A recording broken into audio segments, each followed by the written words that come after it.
estimados alumnos, es un gusto estar de nuevo con ustedes. En esta ocasión hablaremos de la historia de la historia y las teorías relacionadas.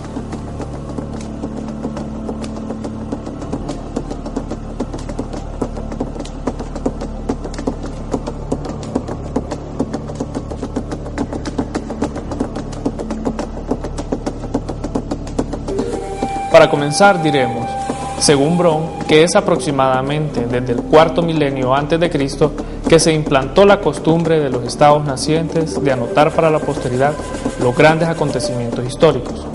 Por lo general, se trataba de las narraciones hechas de los aspectos más sobresalientes, por así decirlo, de la gloria de los reyes, de sacerdotes, de la grandeza de una ciudad, pero sin pretender una explicación más allá de la voluntad de los dioses o de la habilidad del personaje ensalzado. Sin embargo, el gran cambio cualitativo en los estudios históricos se produjo con el griego Heródoto, aproximadamente en los años 485 al 424 a.C., tiempo en el cual se dio el choque entre la antigua Grecia y Persia y por primera vez se escribe la historia propiamente dicha, considerada como un relato de los acontecimientos históricos, la cual combina una visión mundial y la conciencia de carácter histórico de la cultura. Aún en la Edad Media, la historia seguía siendo crónica, manteniendo una ligación de los acontecimientos terrenales con lo divino, razón por la cual los pensadores de esta época consideraban que el mundo se creó por la gracia de Dios, donde su punto culminante es el nacimiento de Cristo, finalizando con el juicio final. A finales de la época moderna, entre los siglos XV y XVI, es donde ocurre la explosión del espíritu humano, conocida como el Renacimiento, donde nuevamente se pone en el centro de la atención al hombre, se observa su actuación como propia y no como divina, para lo cual la historia se dedica a indagar el papel del mismo en los acontecimientos, apareciendo el racionalismo, es decir, el rechazo de la fe como fuente única de la verdad observada, en donde se comprueban y critican los hechos, y es así como también aparecen los métodos de crítica y análisis, hoy en día considerados muy indispensables en cualquier investigación. Pero es hasta inicios de la época contemporánea, es decir, a finales del siglo XIX, donde la historia se da cuenta de que es el propio historiador quien está sujeto a la acción misma de la historia, en cuanto a la selección de temas se refiere, así como de la evaluación y crítica de los materiales que ha de usar, en toda su concepción, estableciéndose una separación entre las distintas disciplinas del saber humano, entre el mundo de lo vivo y de lo inerte, entre el humano y el natural. Es en la segunda mitad del siglo XIX que aparece la concepción marxista, que considera que todo lo que existe está regido por leyes, conocidas o por conocer, la cual concibe que todo está en movimiento constante, resultante del choque de los elementos opuestos contenidos en cada objeto o fenómeno. Aplicado a la historia, el marxismo constituye una visión del mundo contrario a las teorías liberal, romántica y positiva de la sociedad, que también surgen en ese mismo siglo, pero que evolucionarán y competirán junto a otras teorías para explicar la realidad de la sociedad contemporánea.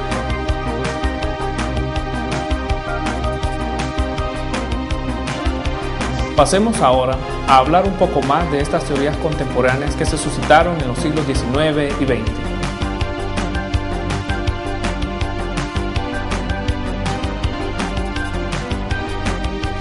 Teorías contemporáneas de la historia en el siglo XIX. Según Page, en el siglo XIX, los estudios históricos alcanzaron su despegue definitivo y la historia se convierte en una ciencia. Esto debido a una serie de convulsiones sociales experimentadas en la Europa occidental continental y al interés de los más destacados pensadores de esa época por tratar de explicarlos.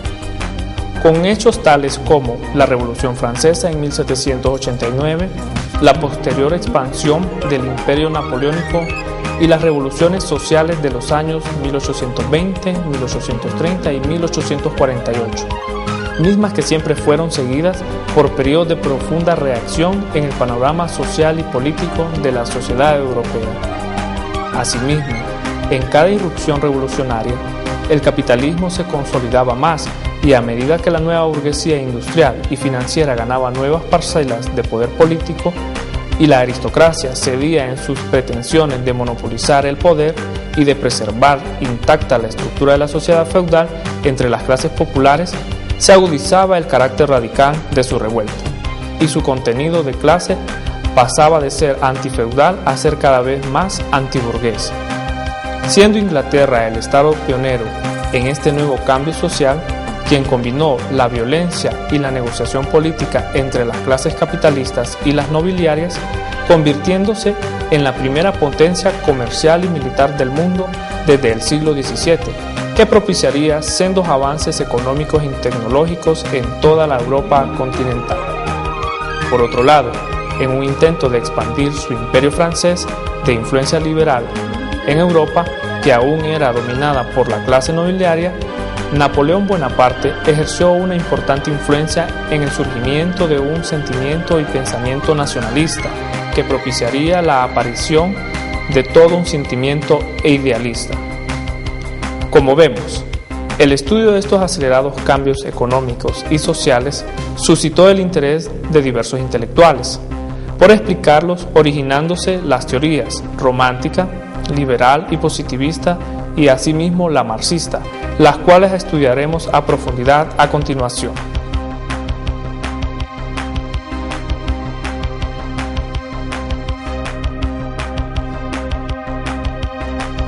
Liberalismo. El liberalismo es la filosofía de los sectores políticos capitalistas, es decir, la clase burguesa, en ascenso desde finales del siglo XVIII y que consideraba a la clase feudal nobiliaria como un obstáculo a su visión del progreso y bienestar. El liberalismo, particularmente el francés pre-revolucionario, introdujo conceptos novedosos y progresistas acerca de la organización del Estado, la monarquía parlamentaria y la república como modelos políticos democráticos contra el modelo de monarquía absoluta que había predominado hasta entonces en Europa.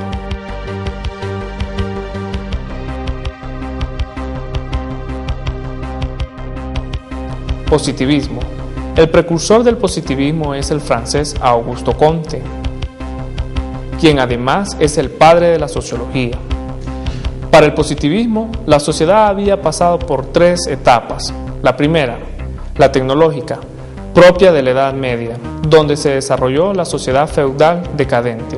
Segunda, metafísica, que se desarrolló en el siglo XVII al siglo XIX, donde se suscitaron cambios en lo que serían las ciencias tecnológicas y las mismas matemáticas. Positivista es donde la economía capitalista y el desarrollo científico abocan a la humanidad al estado máximo del desarrollo posible. A partir de entonces, el orden y el progreso son el lema del positivismo. Para el positivismo, la historia es una sistematización de los documentos históricos que el historiador solo debe ordenar en su intento de reconstruir el pasado. El máximo exponente de la corriente positivista es el alemán Leopoldo Rankin. En el positivismo se considera que el motor de cambio en la historia es la inteligencia del hombre. Materialismo histórico. Sus máximos exponentes fueron Karl Marx, quien nació en 1818 y falleció en 1883, Friedrich Engels, quien nació en 1820 y falleció en 1896, ambos de origen alemán. Esta teoría fundamentó su estudio y su análisis en la explotación y pobreza de la mayoría trabajadora. Se considera que la producción es el elemento fundamental en la historia de los hombres y la forma en que estos se organizan para producir sus medios de subsistencia. Hablamos entonces del modo de producción. La base real de todo tipo de sociedad es el modo de producción. La correspondencia o no de las fuerzas productivas, hablamos entonces del hombre, la naturaleza y la técnica y las relaciones mismas de producción que se forman de una forma espontánea y sus frutos, es lo que explica el cambio social a lo largo de la historia. Desde la muerte de Marx en 1833 hasta la Revolución Rusa de 1917, inspirada en su filosofía, fue poco la influencia que el marxismo tuvo en el mundo académico. pero después de 1917 competiría duramente por dicho espacio con otras teorías y lo compartiría con ellas durante el siglo XX hasta 1989.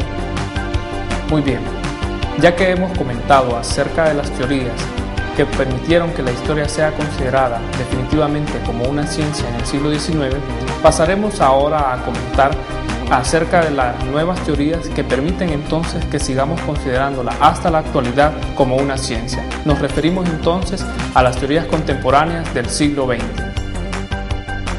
Teorías contemporáneas de la historia en el siglo XX. El mapa de las teorías históricas se divide en 4.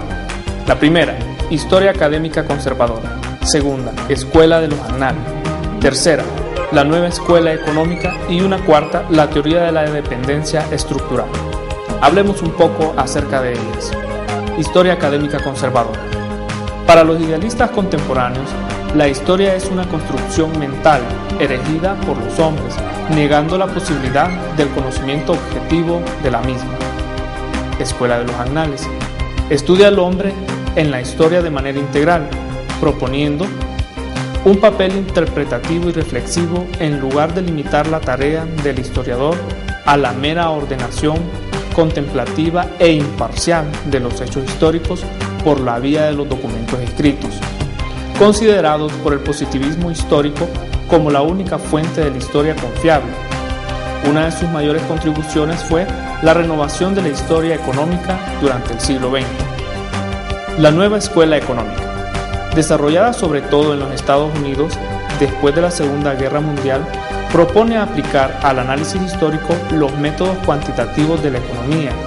Sus críticos sugieren que sus métodos solo se aplican al análisis de problemas concretos, globales, al conjunto de la sociedad. Teoría de la dependencia estructural. Entre sus principales exponentes, hasta el año de 1989, sobresalen el expresidente de Brasil, Fernando Henrique Cardoso, el guatemalteco Edelberto Torres Rivas y el chileno Osvaldo Zunque. Para los dependistas, el mundo está dividido en 2 tipos de países: los centrales o desarrollados y ricos, y los periféricos o atrasados y pobres. Los primeros lo son porque a lo largo de la historia han controlado los mecanismos de producción y extracción de riqueza desde los países pobres o periféricos. Este proceso se inició con la conquista y la colonización hasta el control del comercio internacional contemporáneo y la expansión de las grandes empresas de los países centrales a través de las empresas filiales en el mundo, muy comúnmente conocidas como empresas transnacionales.